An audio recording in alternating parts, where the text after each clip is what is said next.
Selamat sejahtera, saya Cikgu N dari SJKT Taman Kanga. Hari ini saya ingin membuat bicara buku tentang sebuah buku yang saya telah baca baru ini melalui pembelian voucher Madani. Buku yang saya baca ialah Teach Like a Champion. Buku ini sesuai untuk para pendidik seperti kita dan menjadi rujukan yang sangat bermakna dalam dunia pendidikan. Buku ini bukan sekadar memberikan teori pendidikan, tetapi ia menyatakan strategi praktikal yang cikgu boleh mengaplikasikan dalam kelas supaya kita dapat melahirkan generasi yang berprestasi tinggi. Buku ini juga menarik dan mudah, realistik dan boleh terus diamalkan oleh setiap guru dalam bilik belajar. Idea utama buku ini ialah, pertama, ia mengajar kita bagaimana kita boleh mengurus bilik darjah dengan berkesan.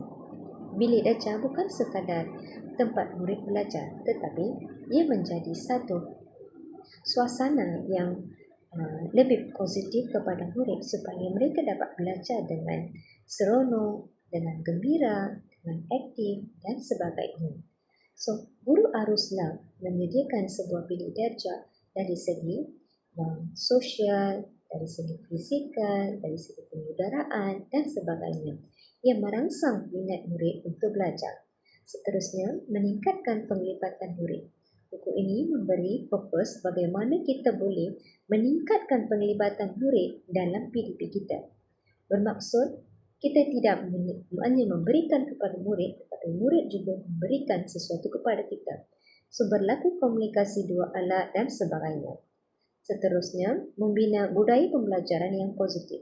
Jika kita menyediakan budaya suasana pendidikan yang menarik, penglibatan murid yang aktif, sudah semestinya budaya pembelajaran yang positif akan dipraktikkan dalam PDP kita. Dan keempat ialah memastikan murid-murid benar-benar faham, bukan sekadar siap tugasan. Kebanyakan kita menganggap bahawa kalau murid telah menjawab soalan yang diberi, kerja rumah yang telah diberikan, kita menganggap bahawa murid itu telah faham. Malahan, murid itu hanya membuat sesuatu tugasan pada masa itu saja. Kita haruslah memberi input supaya input yang diberikan kepada murid itu ialah kekal dalam jangka masa yang panjang. Buku ini memberikan beberapa tips. Contohnya, soalan yang berulang, kita haruslah memberikan sesuatu yang soalan kuis pada akhir sesi sesuatu topik, contohnya matematik.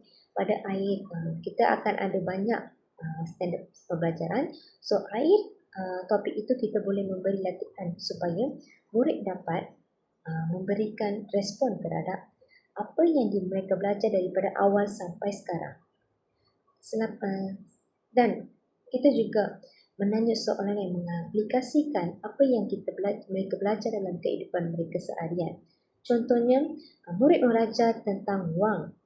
So, bukan cikgu mengajar tambah tolak darab bagi dalam bilik darjah saja.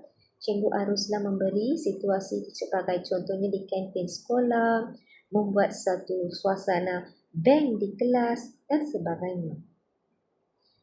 Seterusnya, buku ini juga memberikan banyak teknik pengajaran, tetapi saya ingin mengkongsi 3 teknik, iaitu no opt-out, iaitu murid bertanggungjawab untuk belajar. Jika murid tidak melibatkan diri dalam PDP, guru tidak harusnya berputus asa. Guru perlu mengubah strategi supaya murid dapat sesuatu input daripada pengajaran tersebut. Seterusnya, call, iaitu guru menanya soalan secara rawak. Guru mengaplikasikan wheels dalam kelas supaya mereka dapat seronok dan mereka tak sangka siapa yang akan jawab soalan tersebut. So, kalau kita panggil macam itu, tidak semestinya seorang murid saja akan menjawab soalan yang akan ditanyakan oleh kita. Seterusnya, right is right. Walaupun murid menjawab sesuatu soalan itu dengan betul, kita haruslah memberi pujian, lepas tu galakkan kepada murid supaya mereka dapat praktiskan teknik menjawab, iaitu tepat dan lengkap. Kalau tak tepat dengan lengkap, guru perlulah menunjukkan bimbingan yang konsisten supaya murid dapat memberikan jawapan yang betul. Kekuatan buku ini ialah bahasa yang mudah difahami, contoh situasi bilik darjah yang memberikan situasi yang berada pada zaman ini. Seterusnya, sesuai untuk guru baharu dan guru yang berpengalaman. Dan keempat, boleh diaplikasikan dalam semua subjek. Kesimpulannya, buku ini sangat berguna kepada para pendidik. Oleh itu, saya mengalahkan semua guru untuk membeli dan membaca buku ini, tak kira dalam online ataupun secara buku, dan kita dapat banyak input daripada buku ini. Sekian, terima kasih.